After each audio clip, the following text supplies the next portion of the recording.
বন্ধুরা, আজকে আমি ডালের বড়া করে তরকারি করেছিলাম।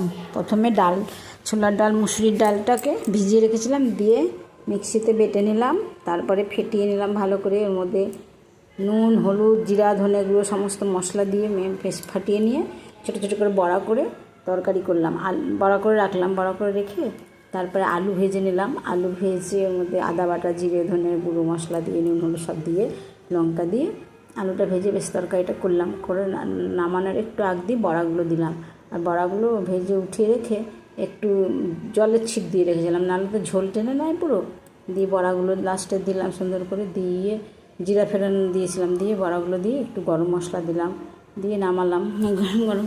আর যদি তোমরা মনে করো পেঁয়াজ রসুন দিয়ে খাবো, তো পেঁয়াজ রসুন দিয়েও খেতে পারো। আমি নিরামিষই করেছিলাম, নিরামিষে ভালো লাগে, আবার পেঁয়াজ রসুন দিয়েও বড়ার তরকারি ভালো লাগে। খেয়ে দেখবে, বড়ার তরকারি দিয়েও ভালোই ভাত খাওয়া যায়। বেশ নিরামিষ হলে পরে খাওয়ায় ভালোই যায়। আমরা তো খাই মাঝে মধ্যেই করে, তাই আজকে তোমাদের সঙ্গে শেয়ার করলাম। তোমরা বানিয়ে খাবে আর দেখেও বলবে যে আমার বড়ার তরকারিটা কেমন হয়েছে, এই দিদিভাই বানিয়েছে। ঠিক আছে, দেখো। আর তোমরা সবাই ভালো থেকো আর সুস্থ থেকো। আমিও এখন রাখছি। রাধে রাধে।